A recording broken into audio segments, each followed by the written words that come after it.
everyone from Bangalore, India. Sorry, it was late. I guess we're running on Indian time from now on. I think so.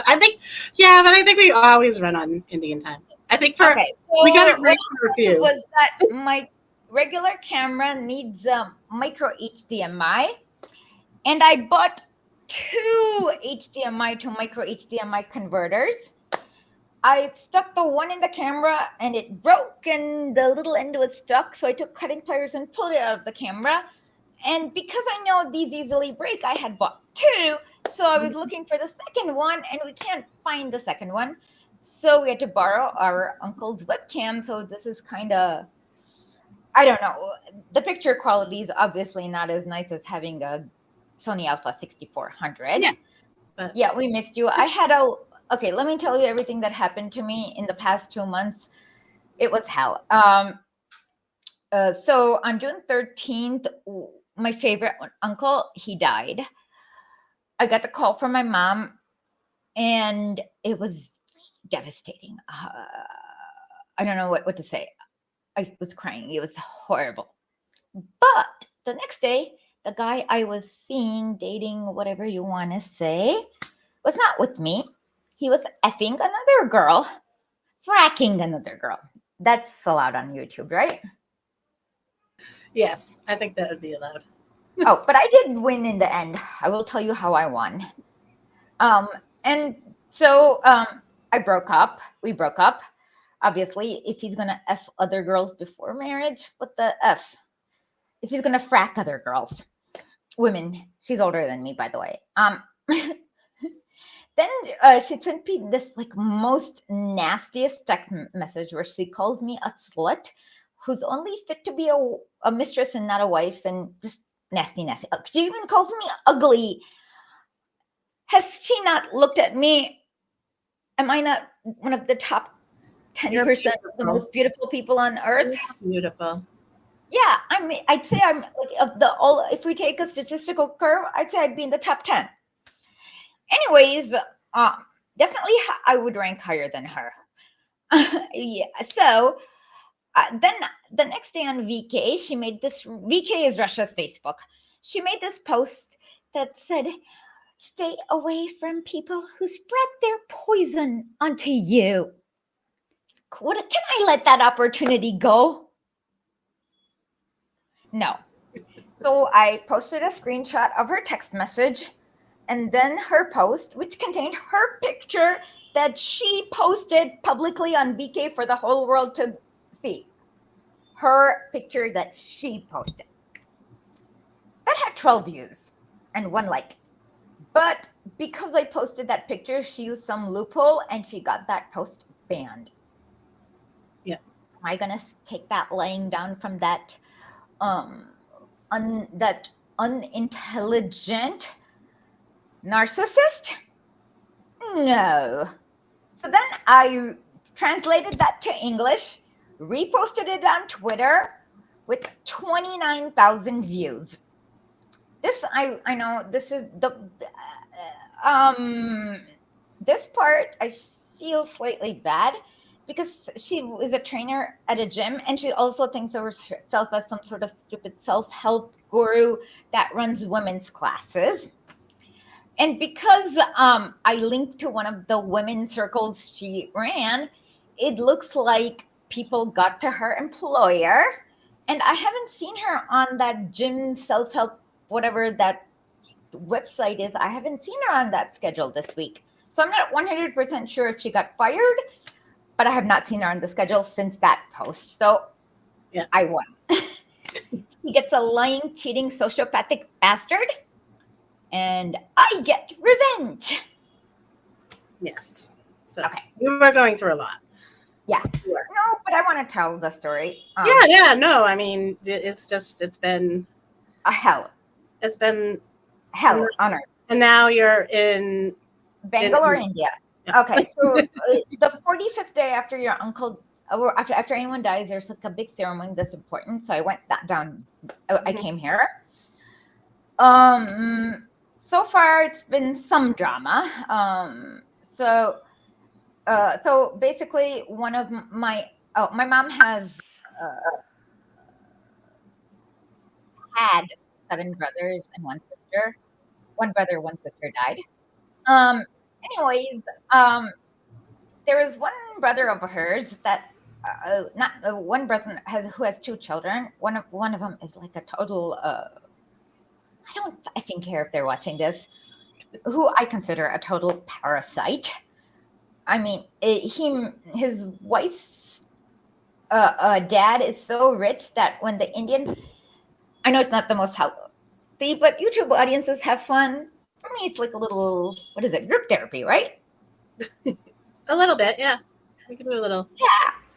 And yeah, tell me if the group therapy gets too much for you guys. The stream's down? No, I don't know. It says it's working here. Let's see. Oh, okay. Never mind. Okay. What's going on? I don't know. Techloid said. There's no sanctions in India, so everything should work perfectly. Okay, let's see.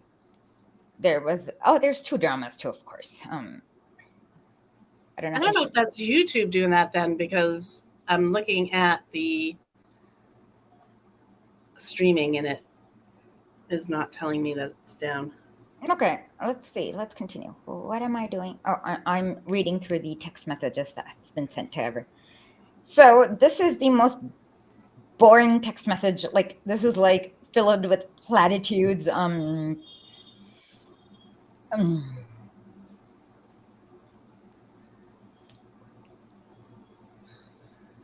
Okay, this is the most. Okay, so this is what I said.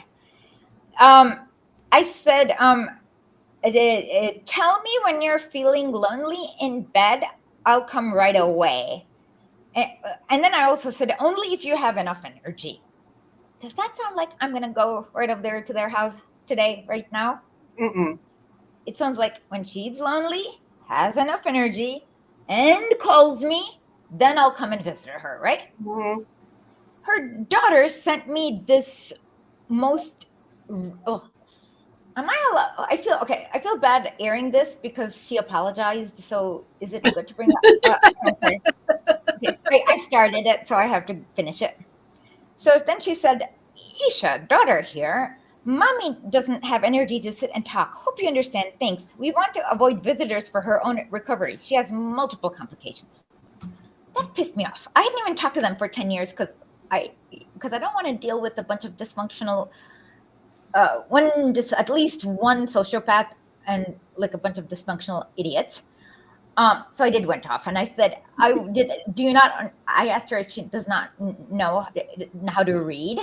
And I said, if, and then I showed it to her in C++, because she's a programmer. I said, if, ... And I showed the whole C++ condition that needs to be met. And then I kind of went off and said, you're the reason I haven't been to India for 10 years. You guys have traumatized me, blah, blah, blah. All of it is true. They have traumatized me.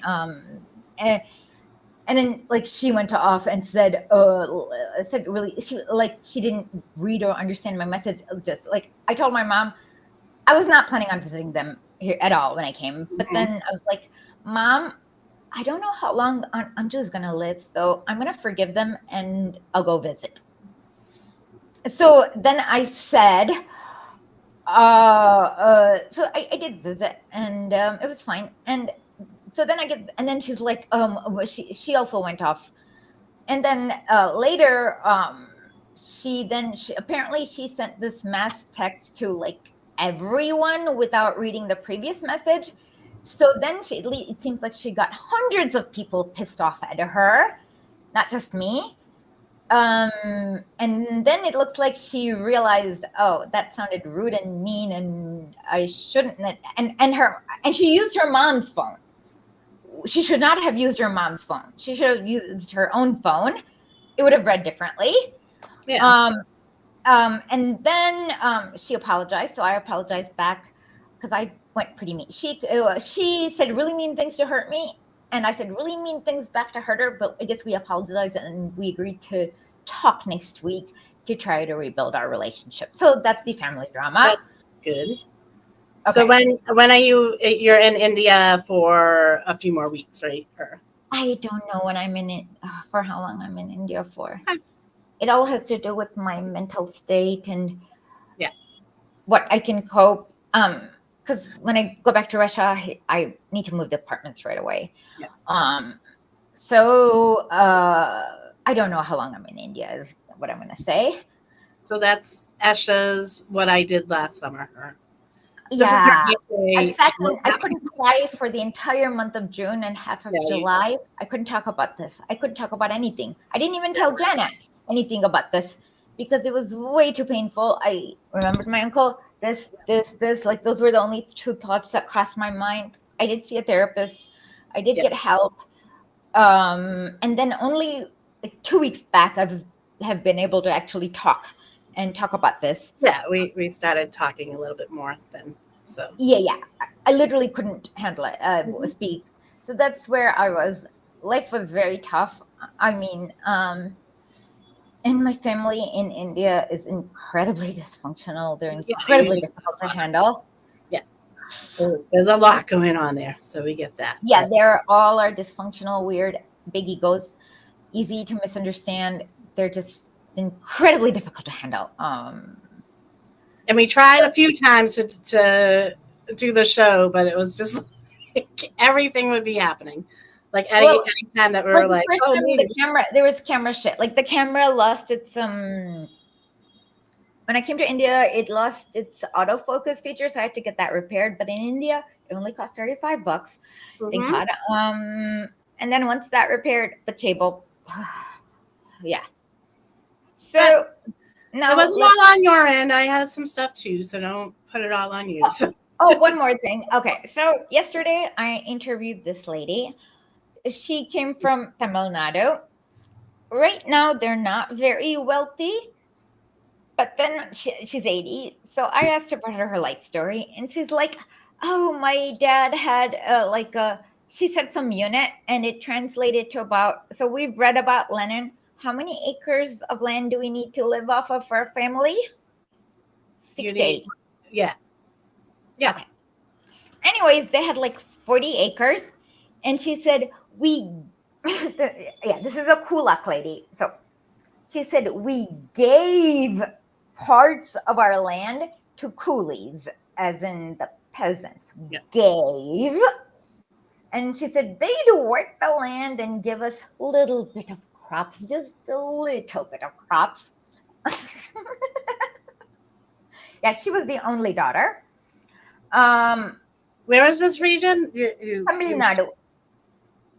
So let me bring up a map of India. So is that I know what is it, southern?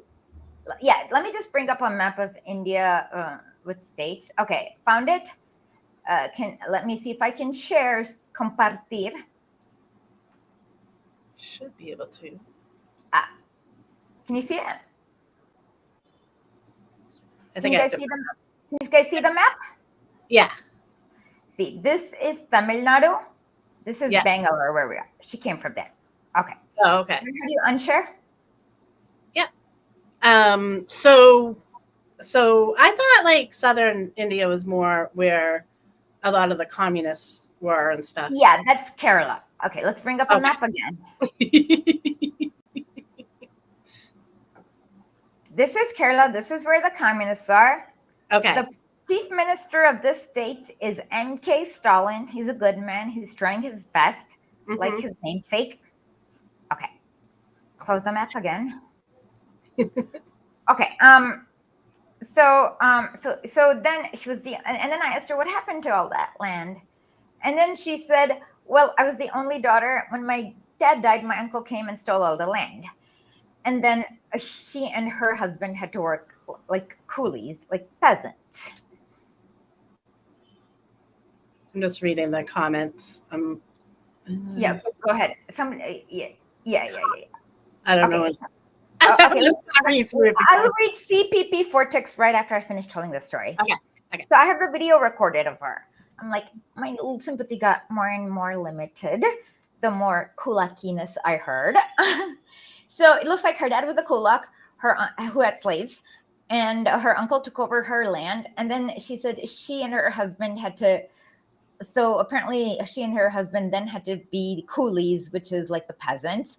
Yeah. And then after like lots of saving, which she didn't quite tell us how, but she saved about 40,000 rupees in the post office, which is often doubles as a bank in the rural areas. That's fine.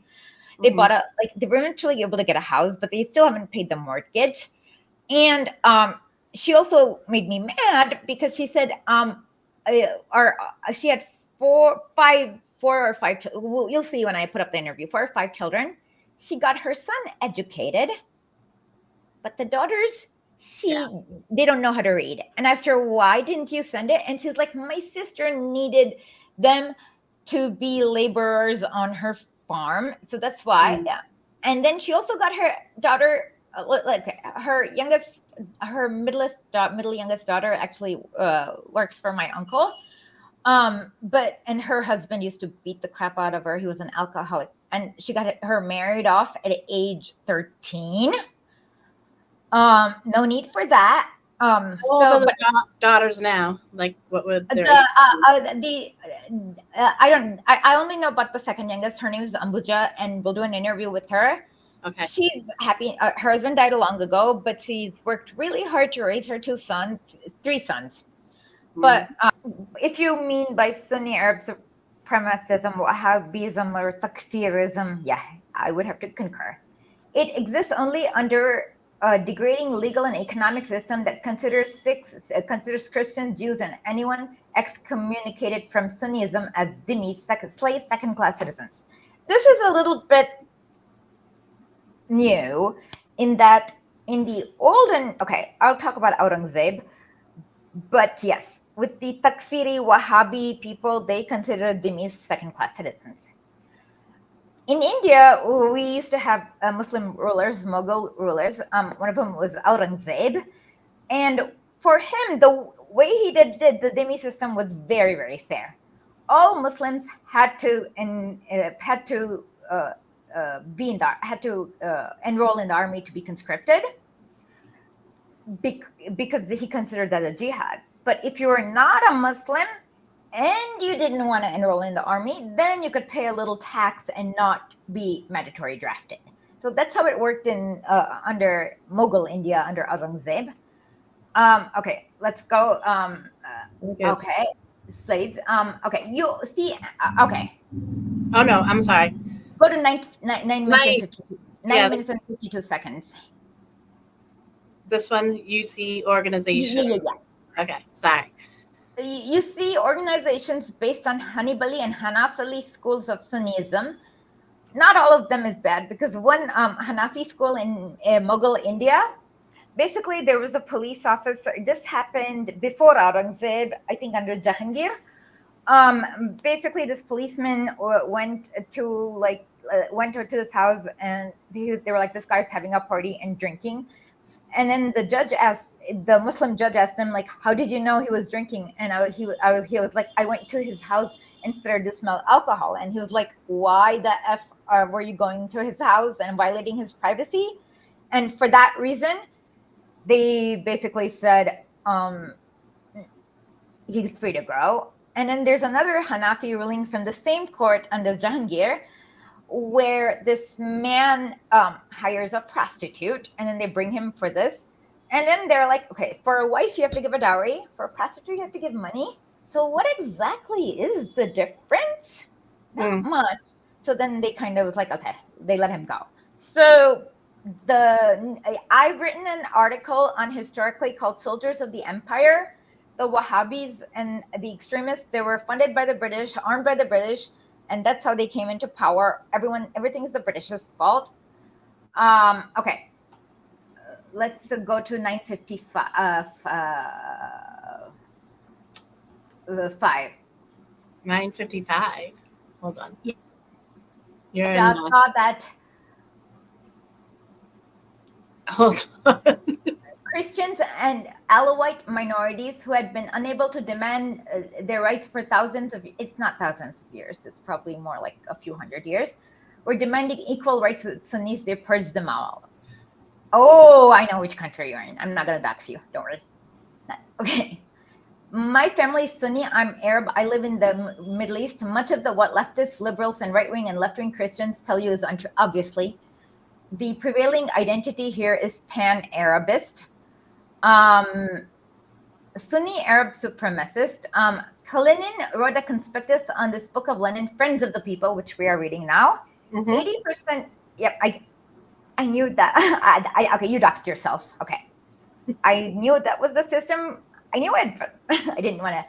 80% of Qatar's population is okay. With Qatar, like 80% of their population is also slave immigrants, basically. Locals are only citizens, and all the slaves they import are not. Yep, he's right about this. South Asian, African immigrants, their passports are confiscated. They're considered slaves within the kafala system.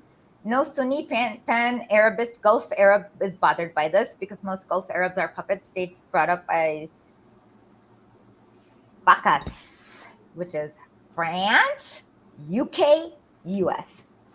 Wahhabis are neo-Umayyaδιsts who long for a time when Sunni Arabs were the sole rulers of the region. That there was never such a time. That never happened. That's in their imagination. And non-Arab Muslims and non-Muslims are considered slaves. These gentlemen are also instigating tensions between India and Pakistan. Not quite, a little bit. It takes two to tango. So for the past, ever since the Soviet Union fell and India had to do the IMF, all these Silicon tech bros like funded all these NGOs and gave it to the BJP party. And I could get arrested for this, but I'm hoping I can get protected by. We'll see. This is a problematic speech where if I get arrested, you better create a GoFundMe for my bail. Okay. Promise? I promise. Okay. Anyways, so they started funding the Hindu extremists. So, like I said, it takes two to tango. Ask me. I know Iraqi and Gulf Arabs very well. We have thousands of years of history. CPP Vortex. Janet's Twitter is lump. You tell them. Lumpy Louise with an H. And okay, contact her, and we'll have an interview with you if you want. We'll cover your face. If you want, we can do a voice thingy. I don't mind. Indian airs are a joke. Yeah. You can in India you can get anticipatory bail. So if you think you're gonna get arrested, you can actually go to the court and say, "Hey, I think I'm gonna get arrested. I want bail now before I get arrested," and then you can actually pay the bail and not. Yeah, in India you have anticipatory bail. What if they? I don't know. Isn't that like telling on yourself? Like you're not gonna get away with it? No, it means arrest means you're arrested. You still have to go to court, get a trial, and get convicted. No, but I mean, like, if you're going before you even get arrested, and you're saying I'm paying my bail before I get arrested. There is a system for anticipatory. Actually, I have a cousin who's a lawyer. Maybe I'll bring him and I'll ask him about the anticipatory bail system. It's interesting because I just think like you're kind of telling on yourself a little bit. Okay. So let's get ready to rumble. It's 10:01 p.m. Yep. Well, no, it's 12:31 where I'm at p.m. Okay. So let's get ready to rumble. Do you want me to read or you want to read? I'm like in a hype. I know you are. I can tell. Family drama. I need to read. Okay. You read and I will be here when you need me. Okay, so this is really interesting because the cover shows you the first print and it has the CPP Vortex will address all your messages at the end after we read it. Please continue, okay? We promise to address everything you say after we read. But it has the old I, which is in the old letters. Okay, let us, in conclusion, make the acquaintance of Mr. Krivenko. Can I take a quick detour? I'm also reading this book called Avantgarde Vоспоминания Работники, which means the memories of the revolution. It has like this many revolution. And often people, do you remember last week we talked about Mr. Mikhail? In that, some other guy also talked about him and made fun of him too. So you can see kind of like these characters are popular or like important enough that multiple people are discussing them. However, okay, friends who openly launch war against the Social Democrats. Remember, these are legal press, so it has said Marx was like violent or kind of outlawed Marx. And today or Friday. wow. Yeah. Yeah. Back to the same place. Welcome back. Yeah, it's gonna happen in the US soon. It's gonna be Oh no, they've already done that in Florida. yeah. Outlawed communism. Yeah. Yeah. Okay. That's them. Okay. Okay. And in second of their political economic theories. Now, to get a complete idea of the friends of the people, we shall have to acquaint ourselves with their tactics, their practical proposals, and their political programs. This program, this is actually really funny because this one is like some sort of bizarre micro-lending scheme, and it gets really, really funny. Okay. This program, they have not set forth directly and as consistently and fully as they have set out their theoretical views, which I don't even know what their theoretical views were, but whatever. Therefore, I'm obliged to take it from various articles in a magazine whose contributors are unanimous enough not to contradict each other. I shall give preference to the above-mentioned articles of Mr. Krivenko's, merely because they furnish more material and because their author is as typical of the magazine as a practical man and a politician as Mr. Mikhailovsky is a socialist and Mr. Yuzhakov is an economist, meaning not very good of a politician. However, before passing on to their program, there is one more theoretical point we consider it absolutely essential to deal with. We have seen how Mr. Yuzhakov disposes of matters with meaningless phrases about people's land renting that supports people's economy. What the F? Using them to cover up the fact that he does not understand the economic life of our peasants. Yes, so when you're renting land, you have to give like 1/3, 1/4, half of your crops to your landlord. That does not support people's economy. That supports the landlord economy. He did not deal with handicraft industries. So before there were factories, there were people who were in like pottery, weaving, or whatever. He flatly contrasts our people's industry, handicraft industries. Handicraft industries was basically when the landlord had a little bit too many slaves. And then he's like, some of the slaves, hey, since we grow cotton, why don't you go make some cloth to some of his slaves?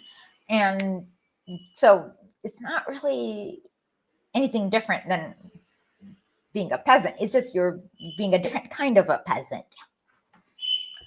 He flatly contrasts handicraft industries to capitalist industry. And there's zero difference because it's basically the same landlord using his slaves for different serfs, not official slaves, but more or less. It's not that different than being a slave for a different purpose. Okay. People's production, says he, in the majority of the cases arises naturally. No, it doesn't. Whereas capital industry is often created artificially. I don't see people's industries like people in the wild, like making, I don't know, iPhones or whatever, cotton cloth. It doesn't. In another passage, he contrasts small-scale people's industry to large-scale capitalist industry. The only difference between small-scale people's industry versus large-scale capitalist industry is that in small-scale people's industry, you exploit your children and your nephews and your nieces and use them for slave labor. And in large-scale capitalist industry, you use like 1,000 workers for barely slave labor, right? A lot of small restaurants, you'll see like they're having their underage children working as waitresses for no wages. My grandfather owned a bakery, and my father did not get paid working for him. So he says that Yeah, he was a slave to his father. So exactly. So basically, it's who you exploit. If you were to ask what is the distinguishing feature of the former, you would only learn that it is small. The only other thing you would learn from it may develop a real people's industry, says Mr. Krevenko, a common trick of the friends of the people to utter idle and senseless phrases instead of giving precise and direct description, kind of like every politician in the US. And that the instruments of labor are united with the producer. No, they're not. I read about the handicraft industry. It's the same exact landlord who has a little bit too many slaves, or too many women, children, too many non-men who can deeply till land, who can't do heavy labor, who he then enslaves for other purposes.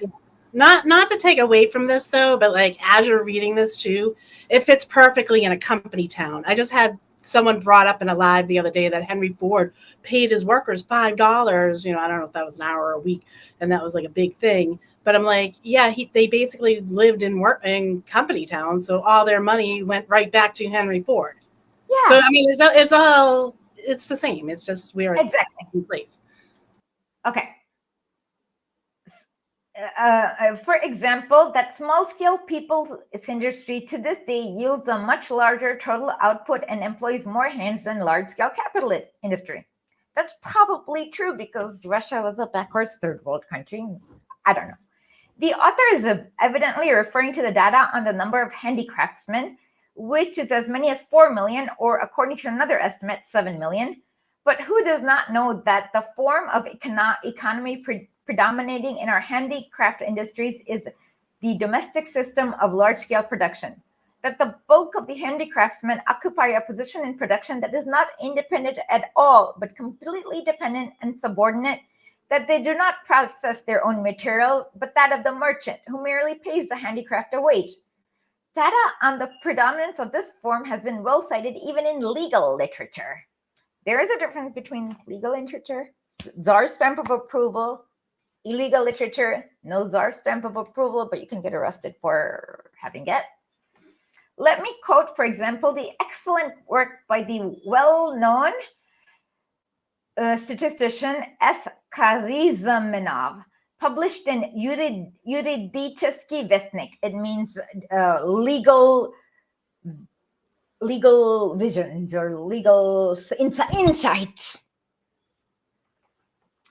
Number 1883, number 11, summarizing the published data on our handicraft industries in the central gubernias where they are most highly developed.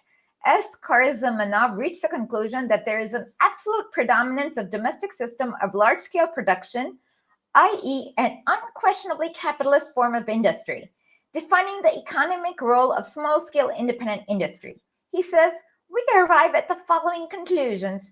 The Moscow gubernia, 86.5% of the annual turnover of the handicraft industry is accounted for by the domestic system of large-scale production, and only 13.5% of the small-scale independent industry. In Alexandra Pokrov Uyez of Vladimir gubernia, that's Far East, 96% of the annual turnover of the handicraft industry falls into the share of the domestic scale of large-scale production and manufacture, and only 4% is accounted by small-scale independent industry. So basically, if you're making cloth, they're selling it to the factory who then makes it into a dress, basically.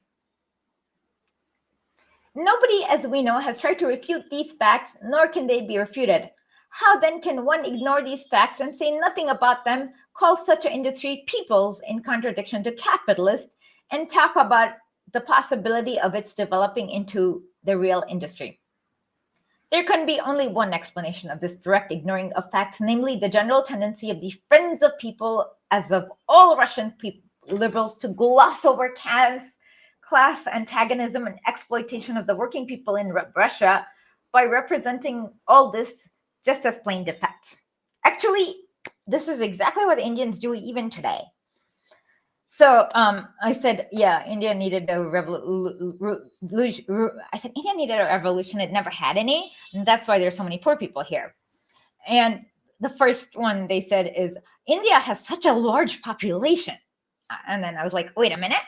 Let's look at the population of China in 1949, and let's look at the population of India in 1949. Guess which country had a greater population? China. So that's a BS excuse. Then they're like, there's so many languages in India. I show them that in Russia, there's a 196 languages. China has like at least 60 languages. Mhm. That's another BS excuse for why there was not a revolution. And then, so yeah, Indian liberal scholar. And then they said they did a lot of land reform.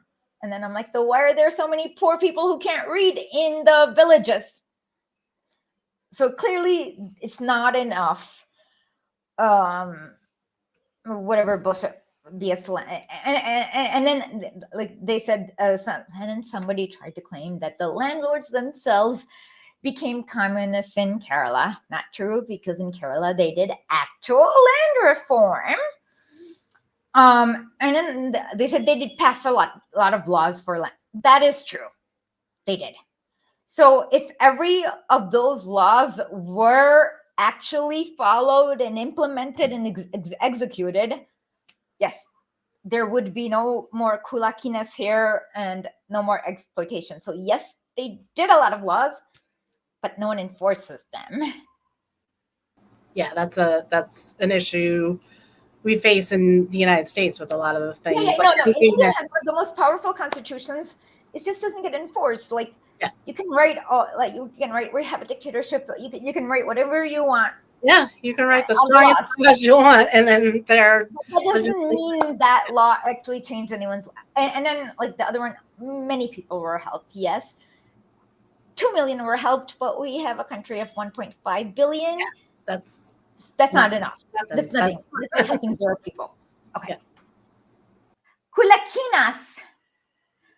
Yeah, no, I need a Tamil word. Hold on. Would you guys be okay if I go ask my uncle how to say fist in Tamil?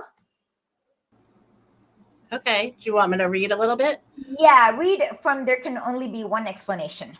Okay. All right.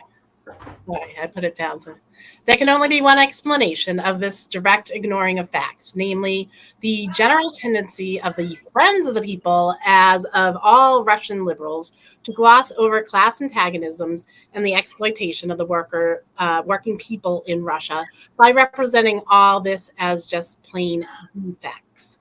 But perhaps an additional cause lies in so profound a knowledge of the subject as is revealed, for instance, by Mr. Krivenko when he calls the I came back. In Tamil, sorry I interrupted, Pavlavo cutlery trade. Yes. Mushti. Okay. Mushti. Kulak in Tamil is mushti. Say it. What am I supposed to say? Mushti. Mushti. That's kulak in Tamil. Oh, all right. Mushti. Okay. When he calls, go ahead, you read. You want me to read more? Okay. So where were we? The Pavlovo cutlery trade, a trade of a semi-artisan character. The lengths of distortion to which the Friends of the People will go are simply phenomenal. How can one speak here of artisan character when the Pavlovo cutlers produce for the market and not to order? Or perhaps Mr. Krivenko regards as artisan industry the system under which a merchant orders articles from the handicraftsman and then sends them to Nizhny Novgorod. Fair? Funnily enough, this seems to be the case. As a matter of fact, the making of cutlery has, least of all, compared with other Pavlovo industries, preserved the small-scale handicraft form, with its seeming independence of the producers. The production of table and industrial cutlery, says N.F. Anesky, is already largely approaching the factory, or more correctly, the manufacture form. Of the 396 handicraftsmen engaged in the making of table cutlery in Nizhny Novgorod, Nizhny Novgorod. Gubernia, It means lower new city. okay, only 16% work for the market, 273, 69% work for a master, and 61, 15% are wage workers. Hence, only 1/6 of them are not directly enslaved to an employer. As to the other branch of the cutlery industry, the production of folding knives, pen knives, the same author says that it occupies a position midway between the table knife and the lock. Wait, I don't understand. Hold on. What the F?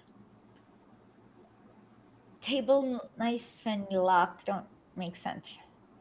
Yeah, I don't know what the lock would be on that.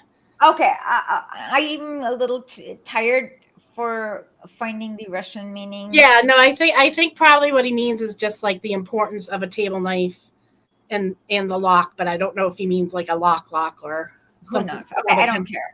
Okay, we'll agreed and lazy to figure this out. That's okay. That's okay.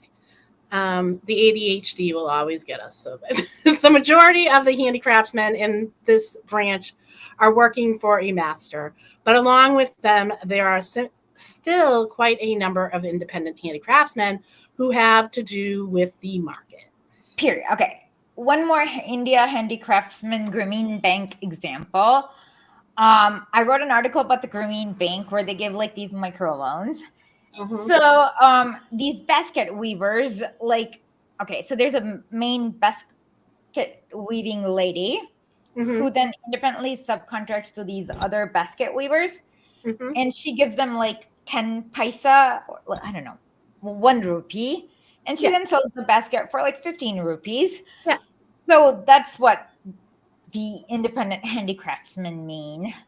And it's funny because in India, there's still so many poverty and so many of these awful relations that existed in Tsarist Russia still exist today. I can give you real life examples from here that I just took. Yeah. Okay. And when I find one, I will record it and put it on. All right. So in Nizhny Novgorod. Nizhny Novgorod. Okay, go ahead. Gubernia, there are in all 2,552 handicraftsmen producing this sort of cutlery, of whom 48%, 1,236, work for the market, and 42. That means they directly sell their whatever knife or spoon directly to the consumer. So they could have like kind of like a lemonade stand, but they have a knife stand. 42%, 1,058, work for the master, and 10%. That's the basket weaving example. Yep, and 10%, 258 are wage workers. So that's the slave example I gave in the beginning. Yeah. So consequently, here too, the independent, and there's a question mark, handicraftsmen are in the minority. And those who work for the market are, of course, only apparently independent. Actually, they are no less enslaved to the capital of buyers up.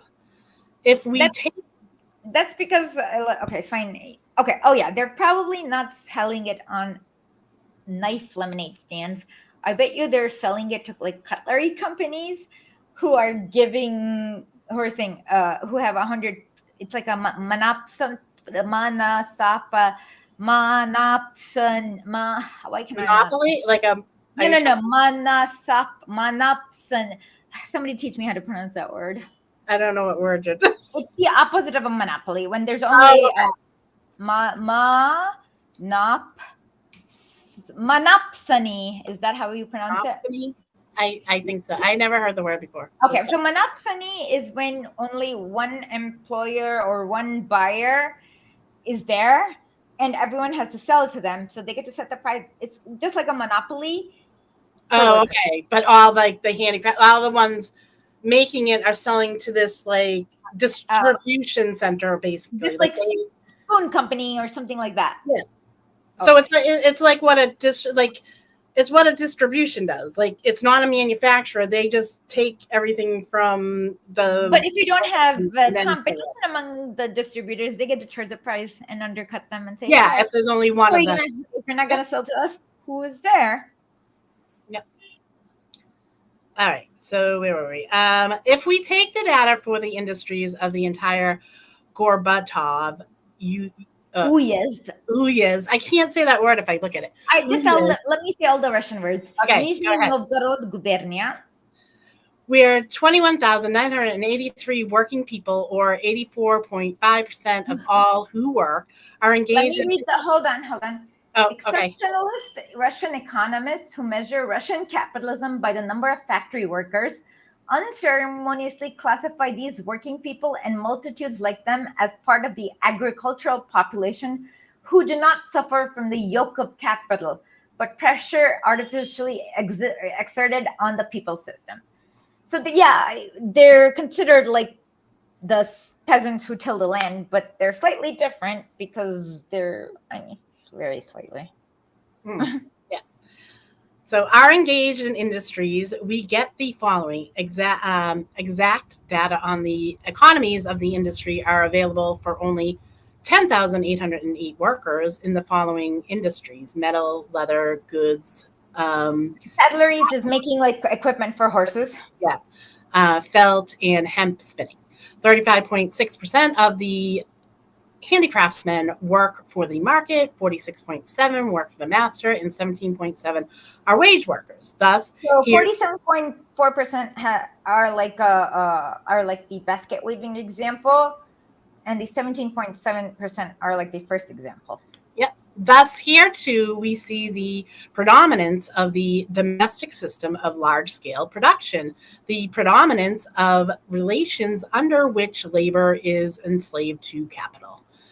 Another reason why the friends of the people so freely ignore facts of this kind is that their conception of capitalism has not advanced beyond the commonplace vulgar idea that a capitalist is a wealthy and educated employer who runs a large machine enterprise, and they refuse to consider the scientific content of the term.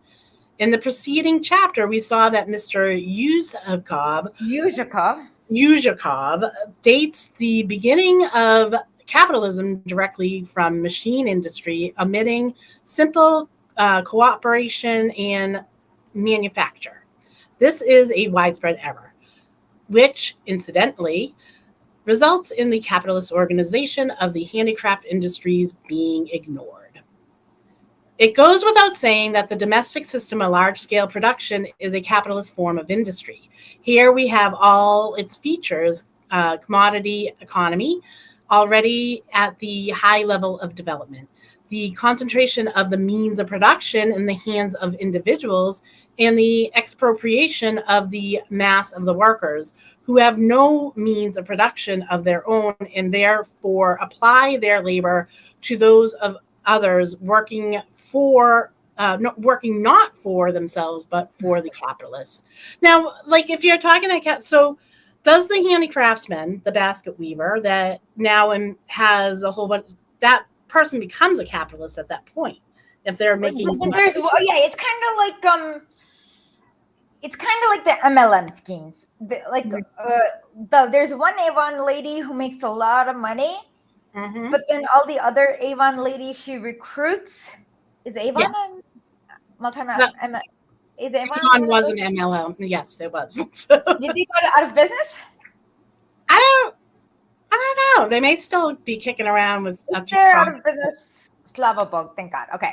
Yeah. And then, so that one lady, but then all the other Avon ladies actually have to buy the Avon products and try to sell it to their friends. Yes. And then their friends get annoyed and block them on Facebook, and they lose all their friends. And they don't make that much money. But there's one that will, when about 100 is like they usually end up losing all her friends. But they usually end up losing money too. Like they usually put the money.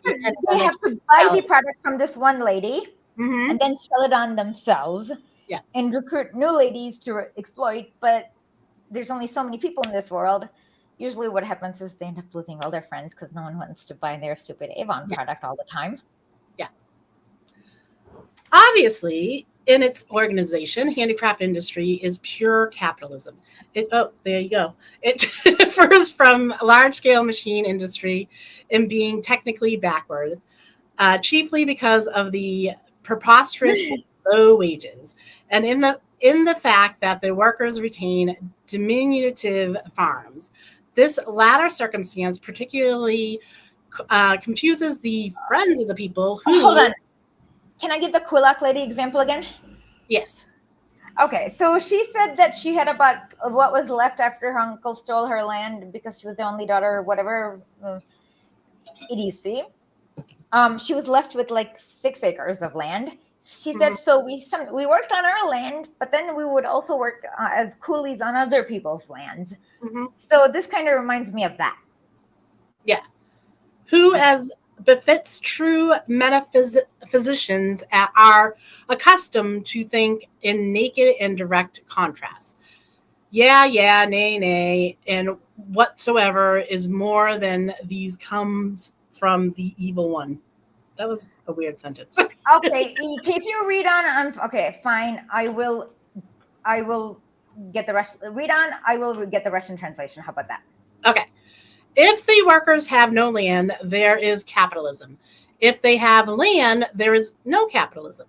And they confine themselves to this soothing philosophy, losing sight of the whole social organization of economy and forgetting the generally known fact that ownership of land does not in the least do away with the dire poverty of these landowners, who are most shamelessly robbed by other such peasant landowners. That in the early, like the Jefferson, that kind of days, there was so many people that had tons of land, but they didn't have the money to work the land. So like that's where all the railroads, they took all the land from the people and made railroads on them. So okay, I got my Russian out so I can share. Go, please read. Continue. Okay. They do not know, it seems, that capitalism, while still at a comparatively, I clicked the wrong one. Okay, continue. while still at a comparatively low level of development, was nowhere able to completely separate the worker from the land. For Western Europe, Marx established the law that only large-scale machine industry expropriates the worker once and for all. It is therefore obvious that the stock argument of there being no capitalism in our country since the people own land is quite meaningless, because the capitalism of simple cooperation in manufacture has never been connected anywhere with the workers' complete separation from the land. And yet, needless to say, it has not on that account ceased to be capitalism. As to large-scale machine industry in Russia, and this form is rapidly being assumed by the biggest and most important branches of our industry, here too, despite all the specific features of our life, it possesses the same poverty as everywhere in the capitalist West. Namely, it absolutely will not tolerate the retention of the workers' tie with the land. This fact has been proved, incidentally, by Demetyev. You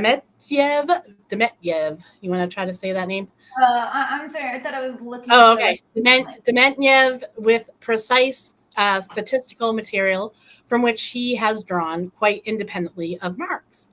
The conclusion that machine production is inseparably connected with the workers' complete separation from the land.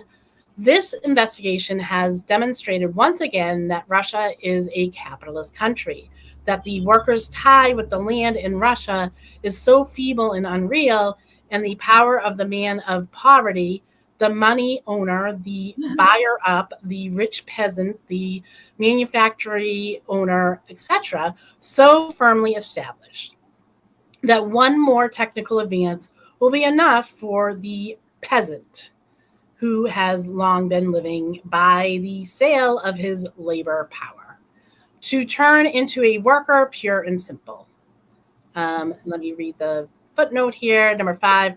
The domestic system of large-scale production is not only a capitalist system, but the worst kind of capitalist system, one under which the most intense exploitation of the working people is combined with the minimum opportunity for the workers to wage a struggle for their emancipation. And that was Lenin. I'm ADHDing, so what was I supposed to look up in Russian?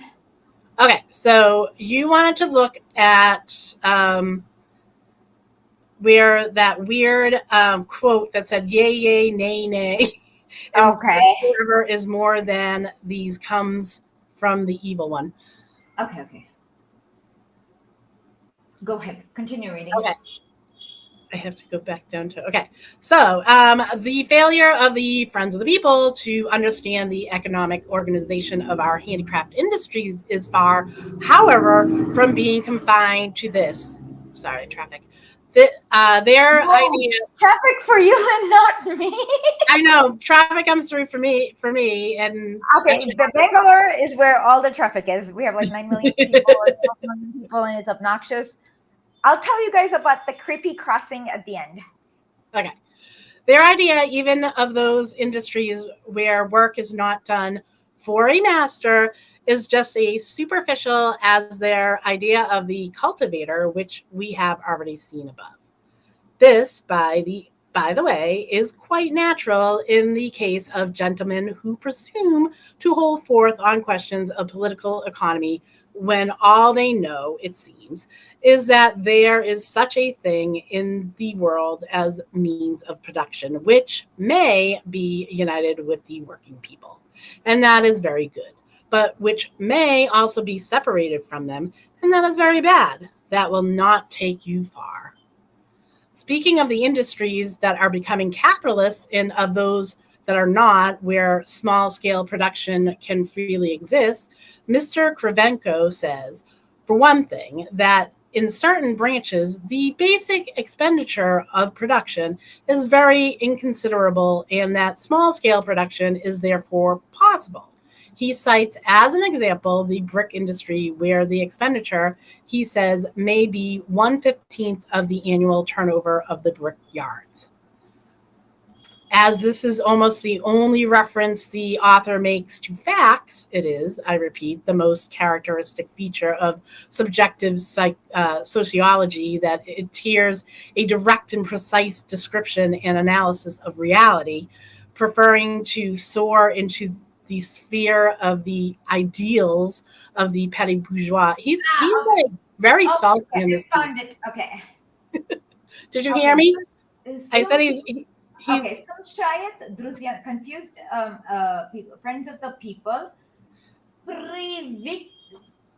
Privikshi mislit. Okay, hold on. I have to read it in Russian before I can translate. I said, okay. Privikshi mislit, как и подобает истым метафизикам голими непространственными противоречиями, thinking as pure metaphysicians, when things are not direct but contradictory, they say da da, net net net,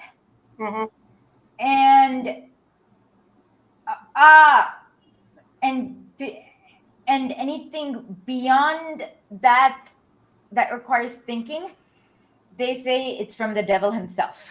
Okay, that makes more sense the way you said it. Okay, because it was a weird sentence. Yeah. Wait, your previous holy F. Hello. Is my mic working now? Yeah, you're working. It got unplugged for a second. Okay. Oh, okay. Okay, yes, you will know. You have to wait till the end to understand creepy crossing. Okay. You know me? Go ahead. Continue. Okay, so let us take it in order to show what a false conception the Friends of the People have of reality. We find a description of the brick industry, the making of bricks from white clay.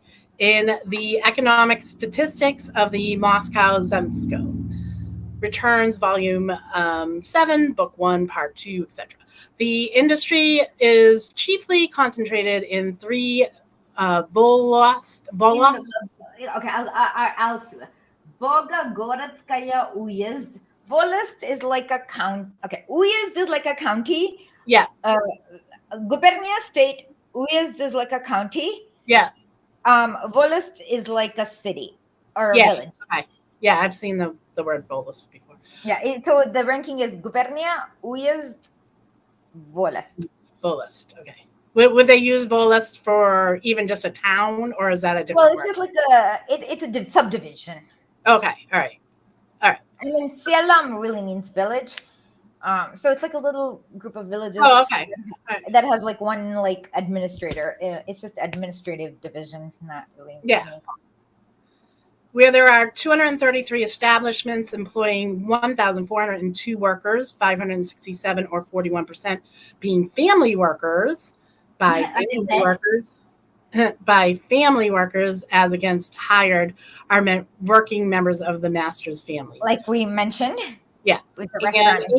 835 or 59% hired, with an annual aggregate output valued at 357,000 rubles. The industry is an old one, but has developed particularly during the past 15 years owing to the building of a railway, which has greatly facilitated marketing. Before the railway was built, the family form of production predominantly, but it is now giving way to the exploitation of wage labor. This industry, too, is not exempt from the dependence of the small industrialists on the bigger ones for marketing.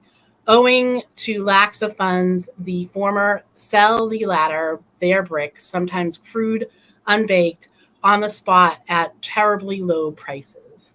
I often wonder, when they were building the railways, I know that they were trying to get things from one place to another, but did they kind of have in their mind that it was going to screw with people? I don't know.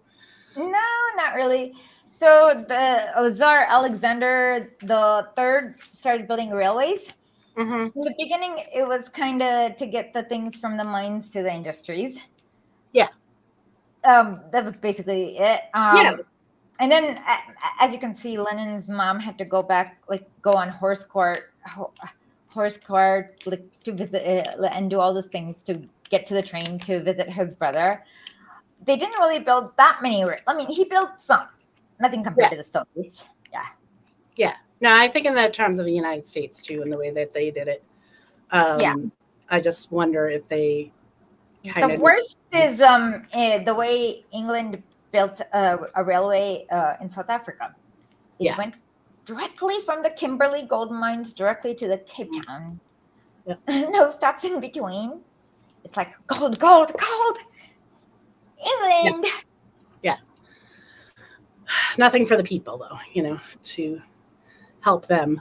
All right. So, however, we are also able to equate ourselves with the organization of the industry apart from this dependence. Thanks to the house-to-house census of handicraftsmen, which is appended to the essay, where the number of workers and the annual aggregate output of each establishment are indicated. To ascertain whether the law that commodity economy is a capitalist economy, i.e., is inevitably converted into the latter at a certain stage of development, applies to this industry. We must compare the size of the establishments. The problem is precisely one of the relations between the small and the large establishments according to their role in output and their exploitation of wage labor. Taking the number of workers as a basis, we divide the establishments of the handicraftsmen into three groups. One, basically less than 3 workers, 4 to 5, a little bit more than 5. And then establishment employing wage workers. For the bigger ones, 100%. 65% are wage workers. Output in rubles, basically all three are more or less the same. Mm-hmm. Okay, so yeah, so that you're talking on the chart that he gives here, Yeah. Okay. and So let me try reading a little bit. yeah, Take a glance at these figures and you will perceive the bourgeois or whatever is the same, the capitalist organization of the industry. The larger the establishment, the higher productivity of labor. Middle group is an exception with a greater exploitation of wage labor and the greater concentration of production. The annual output for group 1 is 251 rubles, group 2 is 249, third is 260. The proportion of establishments employing wage labor is 25% in group 1, 90% in group 2, 100% in group 3. The proportion of wage workers is 19% group 1, 58% in group 2, and 91% in group 3. Okay. Sorry, I have to read one more footnote. The established group 1 comprising of 72% of the total establishments account for 31% of the total outputs and 18% of the establishments and 22% of the output. Group 3, 10% of the establishments, 44% of the output. Okay. Take a glance at these figures. Okay, I went. The third group, which almost entirely bases its economy on wage labor, comprises 10% of the total number of establishments, as in companies, but not people or sites. Just remember that. But accounts for 44% of the aggregate output. This concentration of the means of production in the hands of a minority, which is connected with the expropriation of the majority, the wage worker, explains both the dependence of the small producers on buyers up, monopsony,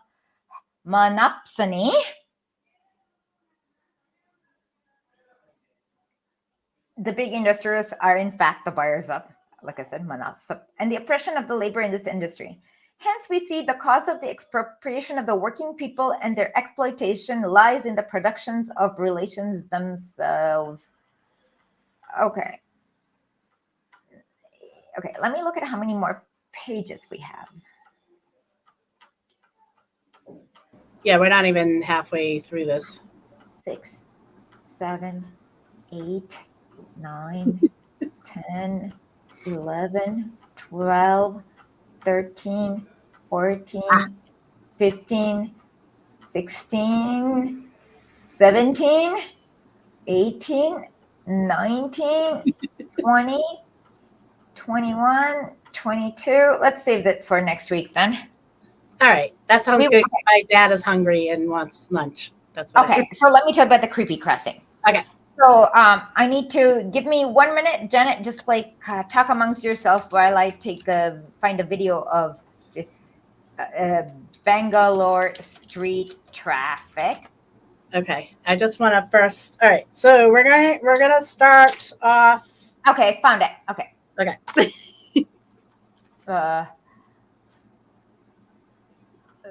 Put it up. Yeah. Share my window. I'll share my window. Wait, listen. Okay, that was enough. It's impossible to crack under this crap, right? So this is what I would do. I would look at somebody.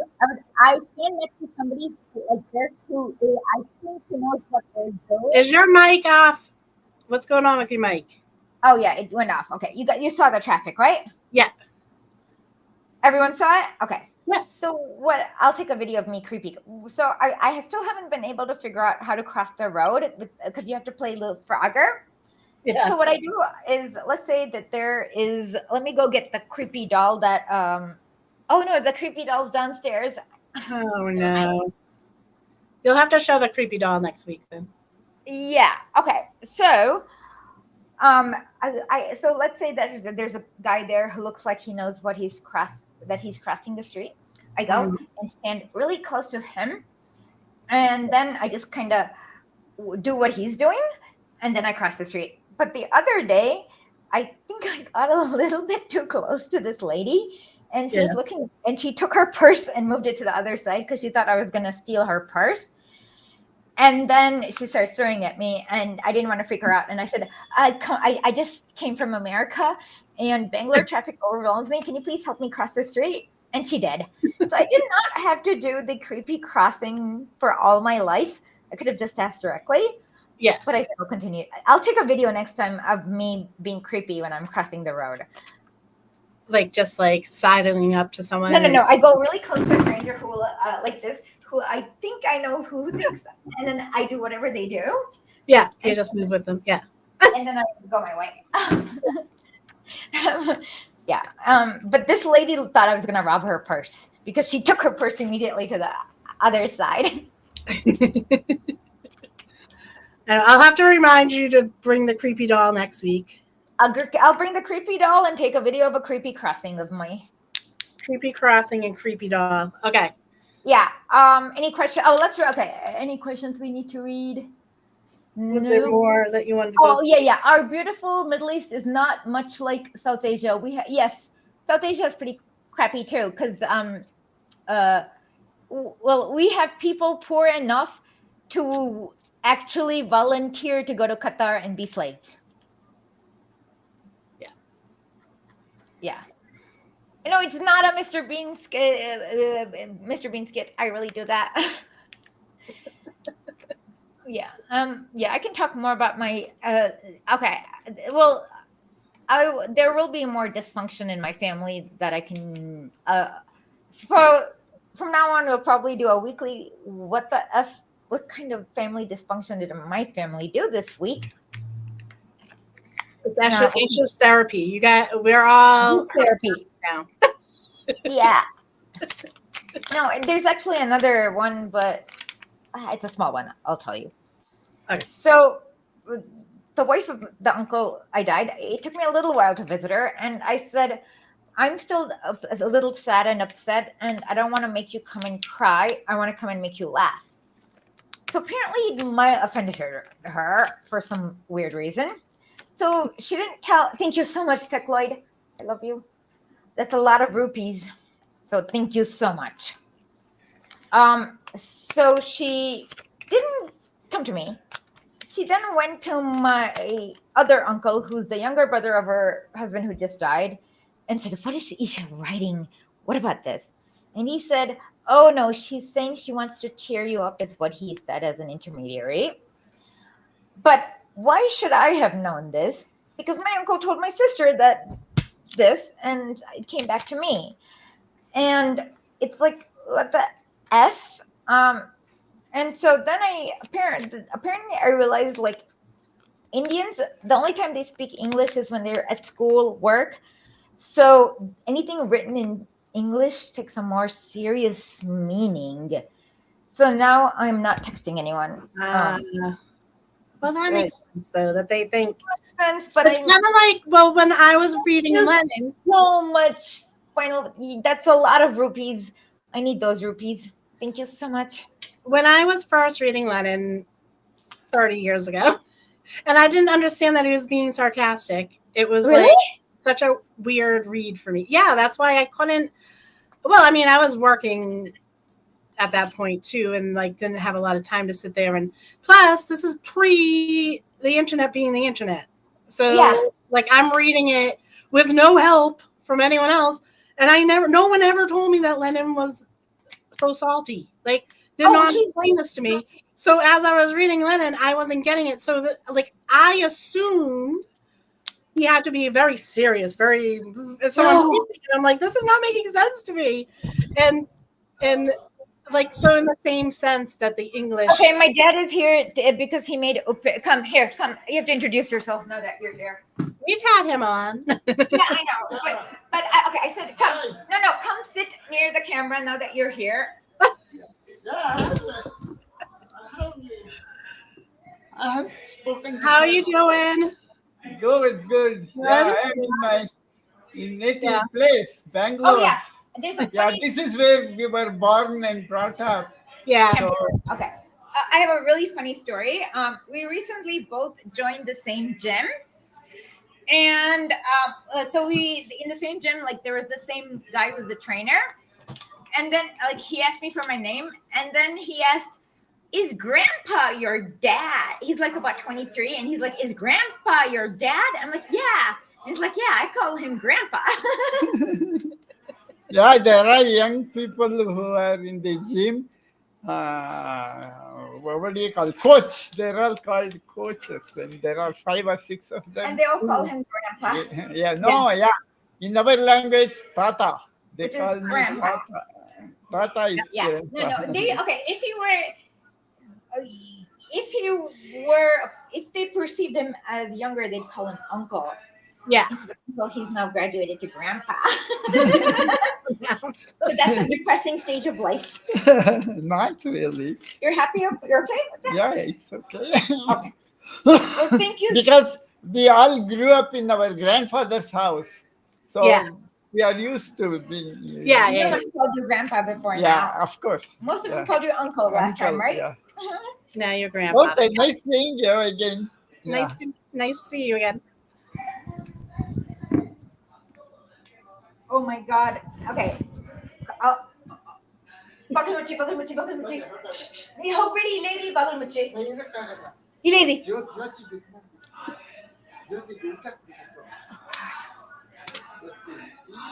Okay, hogi. Hogi. See, my aunt and uncle are now fighting a lot. Did you guys hear that? Yeah, you're a little. Yeah, so my aunt just said like, yeah, so aunt and uncle are fighting, so I'm gonna hide here for what is the best thing to do when they're arguing amongst themselves? Hide here Just or hide. try to make it. Yeah, I'll hide. Yeah. When it's married couple, you just gotta hide. Especially since they've been Yeah. married since 1970 something. I'm sure they'll figure it out. They'll deal with it. Yeah. Yeah. Just as you guys heard the loud fighting, right? Okay. Dysfunctional family, but lots of stories to tell. But then they're all going to be pissed at me for telling the world our family secrets. Like our neighbors can't hear everything that's going on. Okay. All right. With that, So, with that, I will say namaste because I'm in India. goodbye, everyone. Bye, everyone.